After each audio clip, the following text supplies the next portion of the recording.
Jake Martinez stared at the assignment board in disbelief. His name was listed next to the one job nobody wanted, watching the Vexorian Bloodstalker. He ran a hand through his dark hair and sighed.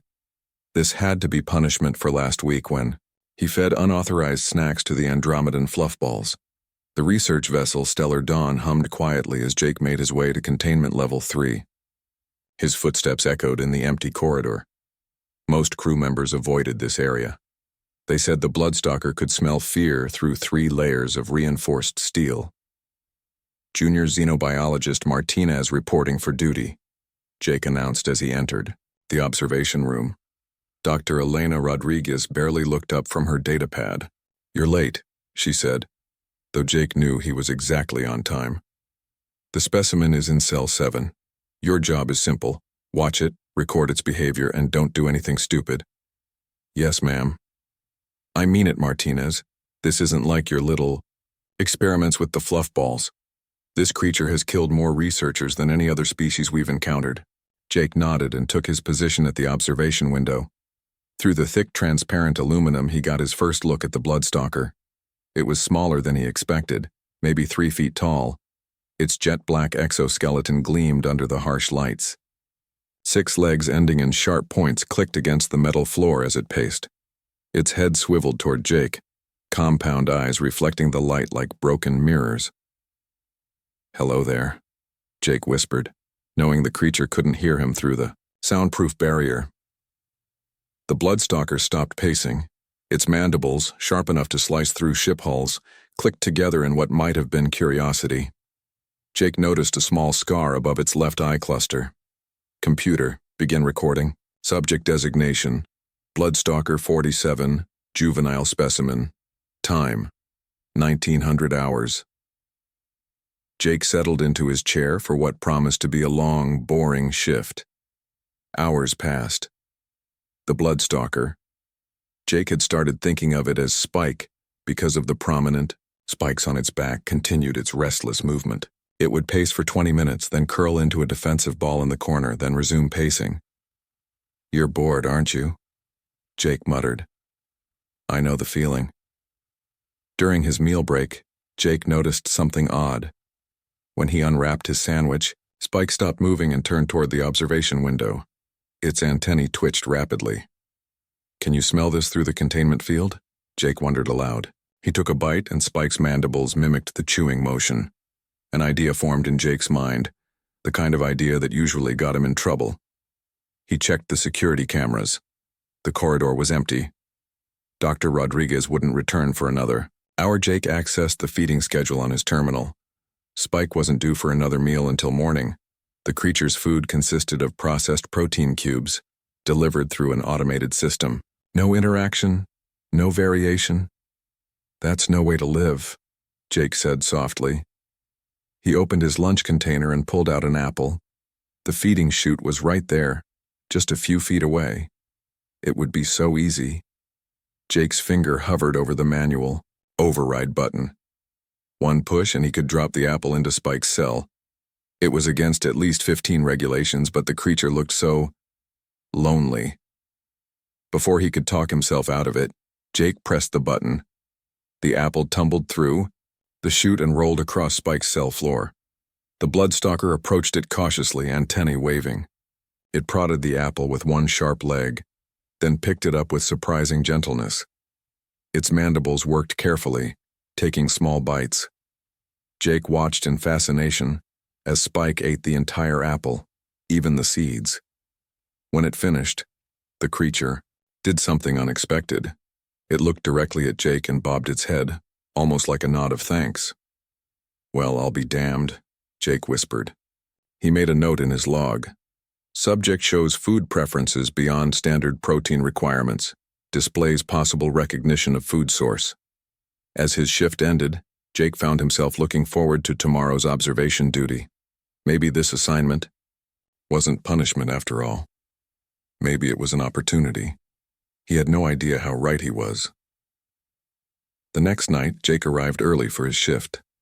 He carried a small bag hidden under his lab coat. Inside were grapes, a banana, and some crackers. His heart raced as he walked past the security checkpoint. If anyone searched him, he'd be in serious trouble. The observation room was empty. Jake quickly settled in and checked the cameras. Spike was curled up in the corner of its cell, but its antennae twitched as soon as Jake entered. "Hey, buddy," Jake said softly. "I brought you something." He waited until the corridor was clear, then opened the feeding chute. First, he dropped in a grape. Spike uncurled immediately, moving with quick, precise steps to investigate. The creature picked up the grape with its front legs, examined it, then popped it into its mouth. A soft clicking sound came from Spike's throat. Jake had never heard a bloodstalker make that noise before. He checked the behavior manual on his terminal. Nothing about clicking sounds. "You like that, huh?" Jake dropped another grape. Over the next hour, Jake fed Spike small portions of his smuggled food. Each time, the creature responded with the same clicking sound. It began to wait by the feeding chute, clearly expecting more treats. "Sorry, that's all for tonight," Jake said after the last cracker disappeared. "Don't want you getting sick." Spike tilted its head, then did something that made Jake's jaw drop. It raised one front leg and waved it slowly back and forth. It looked exactly like a human wave. Jake waved back without thinking. "Are you copying me?" The creature waved again. Jake spent the rest of his shift testing Spike's mimicry abilities. When he nodded, Spike bobbed its head. When he tapped the glass in a rhythm, Spike tapped the floor with its leg in the same pattern. Computer, add to, log. Subject displays advanced mimicry behavior. Appears to learn through observation. As his shift ended, Jake realized he was looking forward to coming back tomorrow. This was becoming more than just a job. The pattern continued for 2 weeks.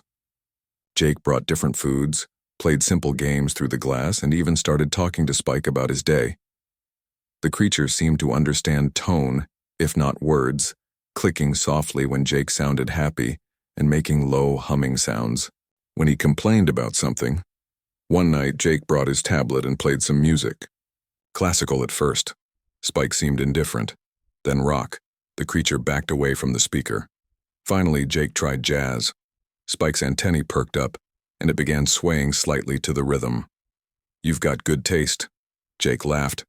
He started, bringing his tablet every night, playing soft jazz while he worked. Spike would position itself near the speaker, sometimes moving in time with the music. Jake knew he was breaking dozens of rules. No unauthorized feeding. No entertainment stimuli. No personal interaction. But Spike was thriving. Its movements were more energetic, its appetite better. Even its exoskeleton seemed shinier. 3 weeks into his assignment, Jake made a decision. He accessed the environmental controls and lowered the harsh lighting in Spike's cell to a softer level. The creature immediately relaxed, its constant pacing slowing to a comfortable walk. "That's better, isn't it?" Jake smiled. "Those lights were giving me a headache too." He was so focused on adjusting the temperature controls next that he didn't hear the door open behind him. "What exactly do you think you're doing, Martinez?" Jake spun around. Dr. Rodriguez stood in the doorway, her face unreadable. His heart sank. This was it. He was finished. "I can explain," he started. "I'm sure you can." She walked to the observation window and studied Spike. "The question is, why is our supposedly violent specimen currently attempting to wave at me?" Jake looked. Sure enough, Spike was raising its front leg in the waving motion he'd taught it. "I've been watching the security feeds," Dr. Rodriguez continued. "Every night for 3 weeks I was waiting to see how far you'd go." "Am I fired?" Jake asked quietly. Dr. Rodriguez was silent for a long moment. Then she said something that surprised him. "That depends. Can you teach me how to make it wave like that?" Jake stood frozen as Dr. Rodriguez approached the observation window. She studied Spike carefully, watching as the creature continued to wave its front leg. "Show me everything," she said finally. "From the beginning." Jake swallowed hard and began, demonstrating what he'd taught Spike. The head bobbing, the rhythmic tapping, the swaying to jazz music. Dr. Rodriguez took notes on her datapad, her expression growing more amazed with each trick. "This is impossible," she muttered. Bloodstalkers don't form bonds, they don't learn tricks, they certainly don't. She paused as Spike perfectly mimicked Jake's thumbs-up gesture with its claw. Do that. Suddenly, the ship lurched violently. Red emergency lights flashed and alarms blared throughout the corridor. Warning, power surge detected in containment systems, the computer announced. Backup generators failing. Jake and Dr. Rodriguez exchanged worried looks. The containment field around Spike's cell flickered, its blue glow dimming. We need to evacuate, Dr. Rodriguez said, grabbing Jake's arm. Before they could move, a massive electrical surge ripped through the control panel. Sparks flew everywhere. The blast threw Dr. Rodriguez backward into the corridor, and the emergency doors slammed shut, trapping Jake inside the observation room. The containment field died completely. With a grinding screech, Spike's cell door slowly opened. Jake backed against the wall, his heart pounding. He was alone in a sealed room with one of the galaxy's deadliest predators. No barriers, no protection. Spike emerged from its cell, moving cautiously, its compound eyes fixed on Jake. This was it. All those weeks of friendship meant nothing now. The creature would follow its nature and attack. But Spike didn't attack. Instead, it moved toward the sparking control panel, positioning its armored body between Jake and the dangerous electrical arcs. Spike? Jake whispered, hardly daring to breathe. The creature clicked softly, the same sound it made when Jake fed it grapes. It used its heavily armored back to shield Jake as more sparks showered from the damaged systems. Through the observation window, Jake could see Dr. Rodriguez pounding on the emergency door, shouting something he couldn't hear over the alarms. Security teams were gathering in the corridor, weapons drawn. Another explosion rocked the room. A panel burst open, sending flames shooting toward Jake. Spike moved with lightning speed, using its fireproof exoskeleton to block the fire. The creature's shell glowed red-hot, but it didn't flinch. Jake realized with shock that Spike was protecting him. The mindless killer was risking its own safety to keep him alive. Good boy, Spike, Jake said, his voice shaking. You're a good boy. The creature made a new sound, a low, rumbling purr that Jake had never heard before. Finally, the emergency systems kicked in. Fire suppressant foam sprayed from the ceiling, dousing the flames. The door locks released with a loud clank. Security teams burst in, weapons aimed at Spike. The creature immediately positioned itself in front of Jake, mandibles spread in a defensive posture. Don't shoot, Jake shouted, stepping between the guards and Spike. It's protecting me. Dr. Rodriguez pushed through the crowd. Stand down, she ordered the security team. Lower your weapons now. But doctor, the specimen is loose. One guard protested. The specimen just saved Martinez's life, she snapped. I watched the whole thing. Lower your weapons. Reluctantly, the guards obeyed. Spike relaxed its defensive stance but stayed close to Jake, one leg touching his foot as if to make sure he was still there. Jake, Dr. Rodriguez said slowly, I think we need to completely reassess our understanding of this species. Jake nodded, reaching down to pat Spike's head. The creature leaned into his touch, purring louder. Also, Dr. Rodriguez added, pulling out her datapad, I'm officially assigning you as the primary researcher for this project. No more night shifts. You'll work directly with me from now on. As the security team began repairs and cleanup, Jake sat on the floor next to Spike. The creature curled around him protectively, its warm exoskeleton a comforting presence. Thank you, Jake whispered. You saved my life. Spike responded with a soft click and gently bumped its head against Jake's shoulder. In that moment, Jake knew their bond was real. Whatever happened next, nothing would separate them now. The next morning, Jake arrived at the newly designated research lab. It was 3 times bigger than the old observation room, with better equipment and comfortable seating. Spike had been moved to a larger enclosure with softer lighting and even a small pool of water. Dr. Rodriguez was already there, connecting wires to a strange-looking helmet. Good morning, Jake. Ready to make history? What's that? Jake pointed to the helmet. Neural pattern scanner. We're going to record Spike's brain activity while you interact. If my theory is correct, we'll see something nobody has ever witnessed before. Jake entered Spike's enclosure and the creature immediately rushed to greet him, clicking happily. Dr. Rodriguez carefully placed the scanner on Spike's head. The creature remained still, trusting Jake completely. Start with something simple, Dr. Rodriguez instructed from behind the safety glass. Jake held up his hand. High five, buddy. Spike raised its front leg and gently tapped Jake's palm. The neural scanner lit up like a Christmas tree. Incredible, Dr. Rodriguez breathed. The emotional centers are activating. Show me more. Jake ran through their repertoire of tricks. Wave, nod, dance to music. Each time the scanner showed intense activity in parts of Spike's brain that scientists thought were dormant in bloodstalkers. Now try speaking to it, Dr. Rodriguez said, her voice trembling with excitement. Jake knelt down to Spike's level. Hey buddy, you're doing great, such a good boy. Spike made a new sound. It started as the familiar clicking, then changed. The creature's mandibles moved differently, creating something that sounded almost like words. Da. Da. Jake froze. Did you hear that? Da. Da. Spike repeated, clearer this time. Dr. Rodriguez dropped her datapad. Computer, analyze audio pattern. Compare to human speech. Analysis complete, the computer replied. Pattern matches human word data with 89% accuracy. Jake felt tears forming in his eyes. Are you trying to say data? Like Dad? Spike bobbed its head enthusiastically. Dada! Dr. Rodriguez was frantically taking notes. This is unprecedented. It's not just mimicking sounds. Look at these brain patterns. It's associating the word with emotional meaning.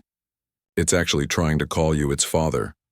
Over the next few hours, they discovered more amazing things. Spike could understand over 50 human words. It responded to emotional tones. It even seemed to have a sense of humor, deliberately doing tricks wrong to make Jake laugh.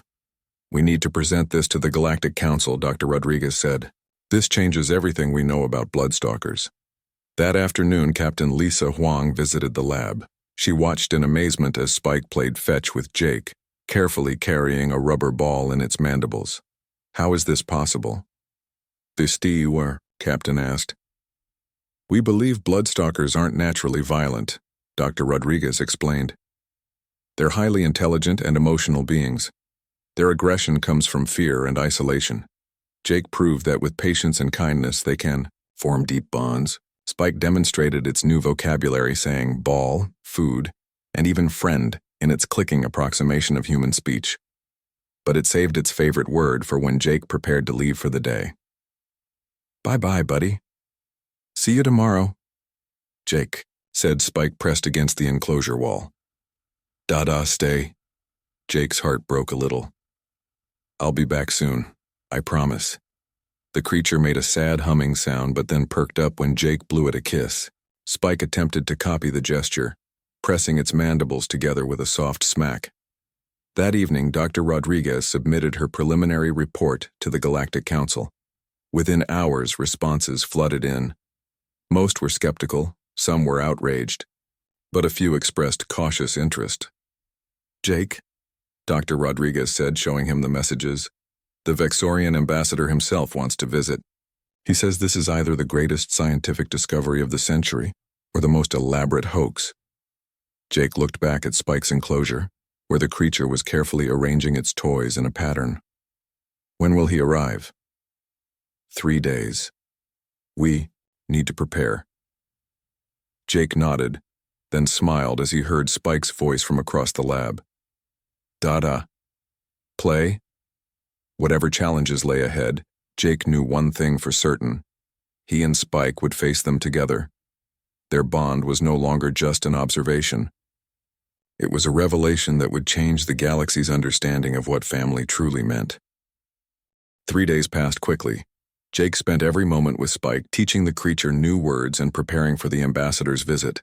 The news had spread throughout the ship, and crew members often stopped by to watch their interactions through the observation window. The morning of the visit, Jake dressed in his formal uniform. Spike seemed to sense his nervousness, staying close and making soft clicking sounds of comfort. Big day, buddy, Jake said, adjusting his collar. Important. People coming to see you. Dada worried? Spike asked, tilting its head. A little, Jake admitted. But we'll be okay.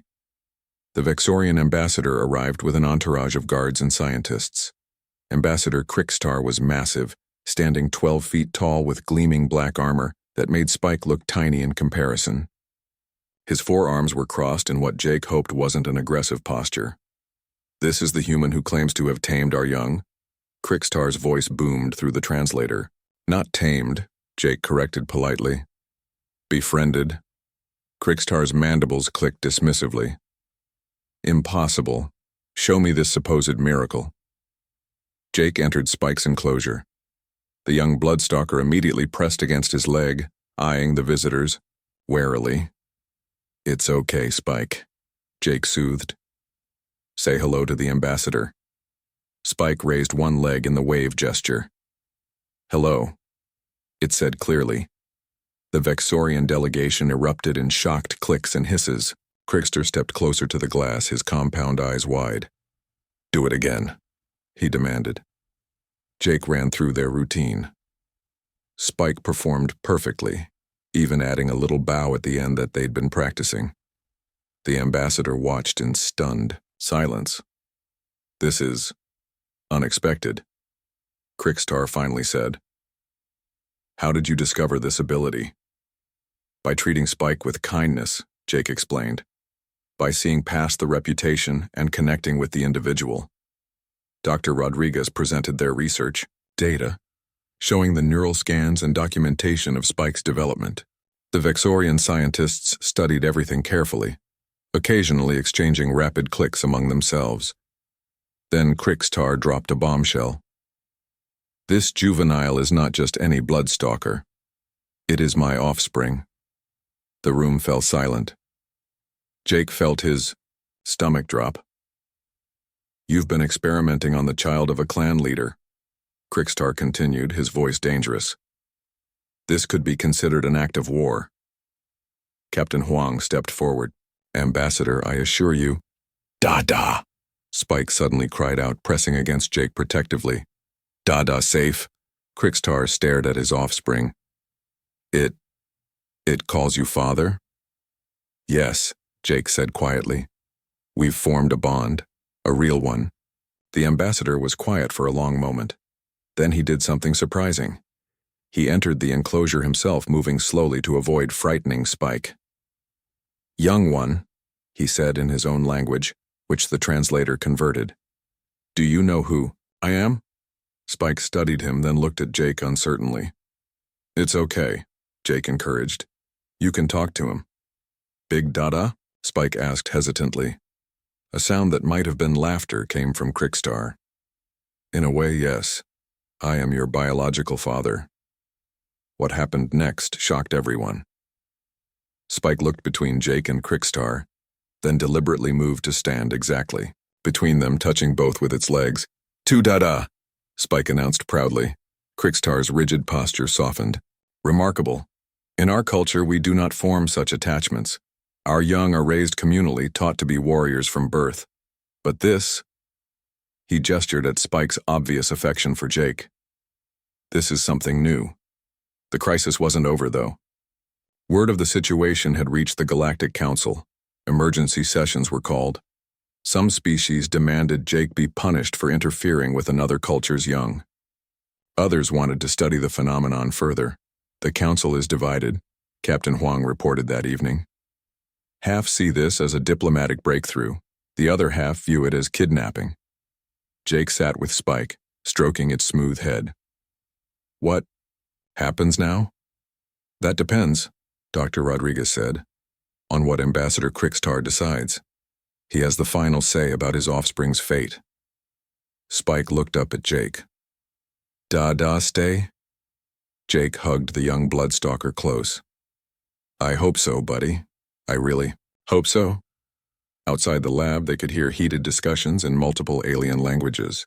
The fate of their unprecedented bond now rested in the hands of politics and diplomacy. But whatever happened, Jake knew that he and Spike had already changed history. They had proved that love could cross any boundary, even between human and predator. The debates raged for 2 days. Jake stayed with Spike constantly, sleeping on a cot in the lab. Ambassador Crickster visited several times, observing their interactions without comment. On the third morning, everything changed. Alert! Alert! The ship's alarms blared.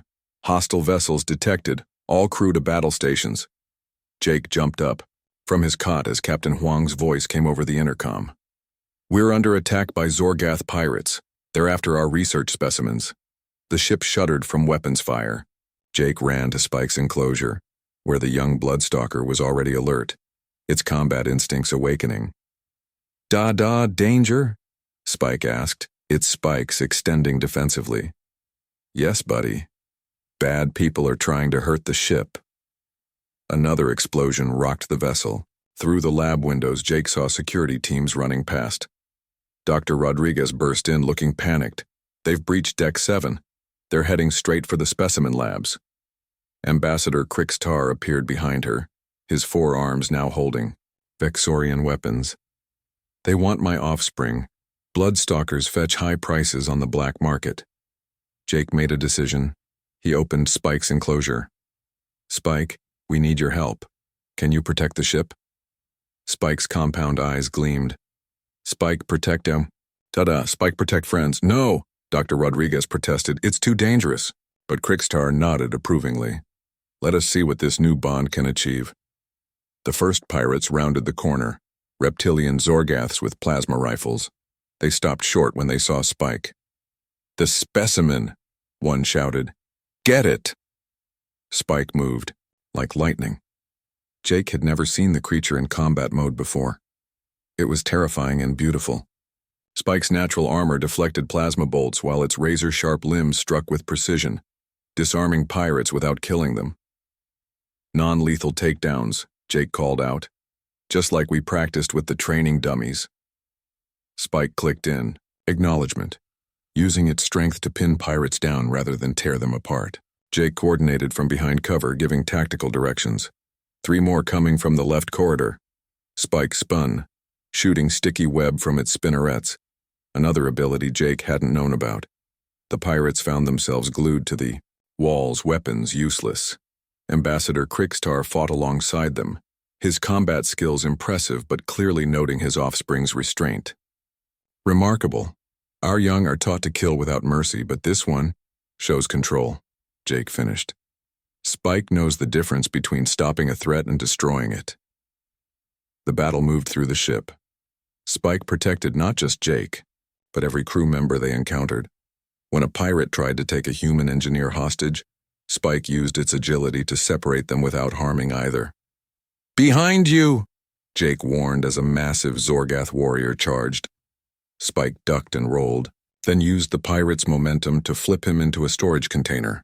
The lid slammed shut, trapping him inside. Within an hour, the attack was repelled. 30 pirates were captured, none killed. The ship sustained minimal damage.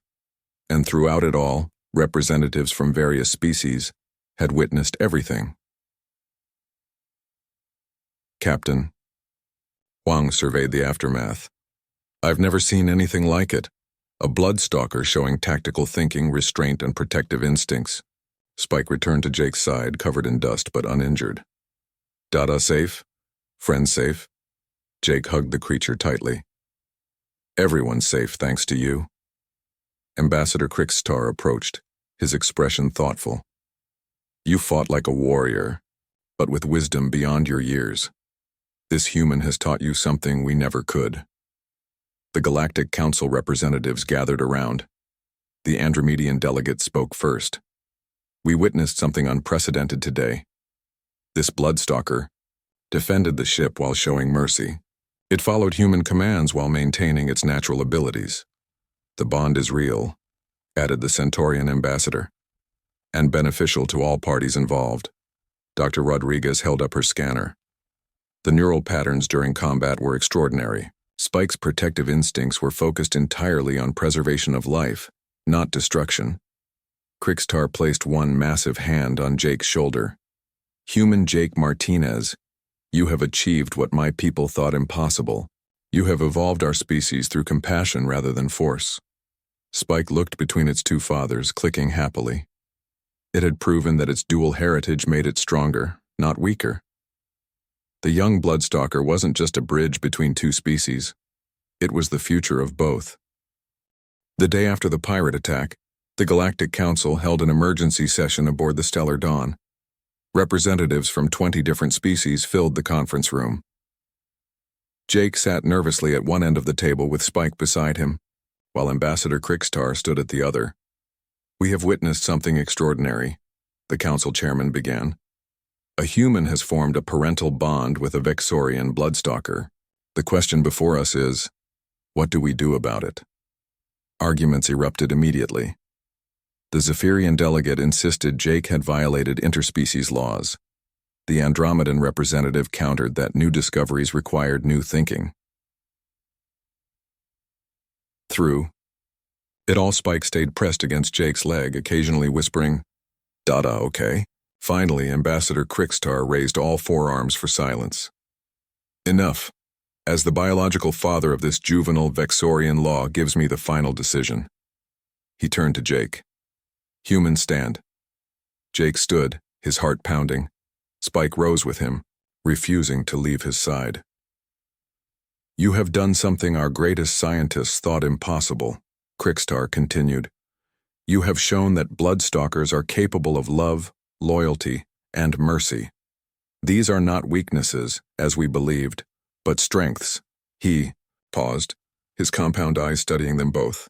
"In our culture, we have a ceremony called the Bond of Two Worlds. It has not been performed in 1,000 years. It recognizes when a child belongs equally to two families." Murmurs rippled through the room. The Vexorian delegates clicked excitedly among themselves. "Jake Martinez, I propose the Bond of Two Worlds. You would become Spike's official guardian, with all the rights and responsibilities of a Vexorian clan member. My offspring would live between our cultures, learning from both." Jake felt tears in his eyes. "I would be honored, Ambassador." "There's more," Krickstar added. "This would make you the first human ambassador to the Vexorian Empire. You would help us understand this thing you call compassion." The council chamber fell silent. This was bigger than anyone had expected. "Does the council approve?" the chairman asked. One by one, the representatives voted. Even the initially skeptical Zephyrians agreed. The vote was unanimous. Krickstar approached Jake and Spike. From his armor, he withdrew a ceremonial blade and a gleaming black crystal. "Jake Martinez, do you swear to protect, guide, and love this child as your own?" "I do," Jake said firmly. "Do you accept the responsibilities of clan membership, to defend our people and share your wisdom?" "I do." Krickstar made a small cut on his own palm, then held out the blade to Jake. Understanding, Jake did the same. They pressed their palms together over Spike's head, their mixed blood dripping onto the young Bloodstalker's carapace. "By blood and bond, you are now father to my child and brother to my clan," Krickstar declared. He placed the black crystal in Jake's free hand. "This marks you as Vexorian nobility. Welcome to the family." Spike trembled with joy, wrapping its legs around both fathers. "To Dada forever," the chamber erupted in applause. Dr. Rodriguez wiped away tears. Captain Huang saluted proudly. "This is a historic moment," the chairman announced. "The first human Vexorian alliance born from an unlikely friendship." But the ceremony wasn't over. Krickstar knelt to Spike's level. "My child, you have a great responsibility now. You must learn the ways of both your peoples. You will be the bridge between our worlds."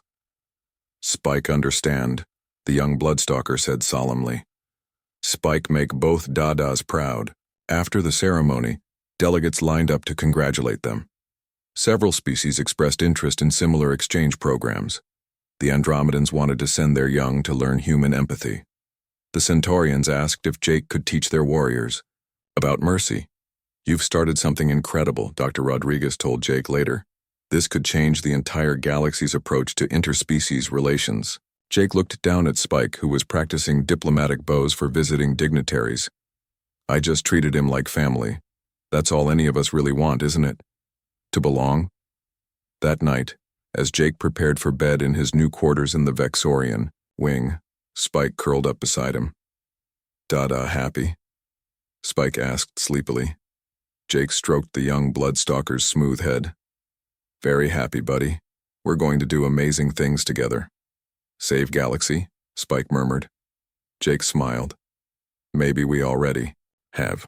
6 months passed quickly. Jake and Spike traveled between Earth and the Vexorian homeworld, teaching and learning. Spike grew rapidly, now standing 7 feet tall with armor that gleamed like polished obsidian. Despite its increased size, the young Bloodstalker still called Jake Dada and loved jazz music. Today was special. They were attending their first official diplomatic function on Earth.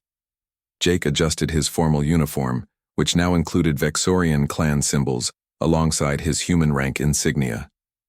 "Ready for the big party?" Jake asked Spike, who was wearing a ceremonial sash across its chest. "Spike ready." "Spike practice Earth manners." The Bloodstalker replied, carefully demonstrating a human handshake with its modified claw grip. The United Earth Assembly Hall was packed with dignitaries from across the galaxy. Humans gasped as Spike entered, but their fear quickly turned to wonder as the young Bloodstalker bowed politely and offered formal greetings in multiple languages. Ambassador Crixtar was already there, towering over the crowd. He clicked proudly as he watched his offspring navigate the social gathering with grace. "The experiment has exceeded all expectations," he told the Earth President. "Your Jake Martinez has revolutionized our understanding of child rearing." Jake smiled as Spike carefully accepted a specially prepared hors d'oeuvre from a nervous waiter, remembering to say thank you in perfect English. Dr. Rodriguez approached with exciting news. "Jake, we've received over 1,000 applications for the new interspecies family program. Species that have been enemies for centuries want to try your method." "That's amazing," Jake said, watching Spike demonstrate a card trick to a group of delighted Andromedan children. The evening's highlight came when Jake was called to the podium. Spike stood proudly beside him as he addressed the assembly. "When I first met Spike, I saw a scared, lonely child, not a monster," Jake began. "We proved that love doesn't recognize species boundaries. That family is about choice, not just biology." Spike stepped forward. In its deepening voice, it said, "Humans taught Spike that strength comes from kindness. Vexorians taught Spike pride and heritage. Together, we are better." The crowd erupted in applause. Even the stern-faced Zephyrian delegates were nodding approval. After the ceremony, Jake found a quiet moment in the garden with Spike. His communicator beeped with a message from Earth's Department of Xenological Studies. "What is it, Dada?" Spike asked, noticing Jake's surprised expression. "They want me to lead a new academy," Jake said slowly, "to teach others how to form bonds with different species. They're calling it the Martinez Institute for Interspecies Understanding." Spike's antennae wiggled with excitement. "Spike help teach?" "Of course, buddy, we're partners." Ambassador Crixtar joined them, holding a traditional Vexorian celebration drink. "I have news as well. The clan council has voted, unanimously. They want more of our young to experience this dual upbringing. You've changed our entire culture, Jake." As the three of them stood together, human, juvenile Bloodstalker, and adult Vexorian, a group of reporters approached. "Mr. Martinez," one called out, "what's next for you and Spike?"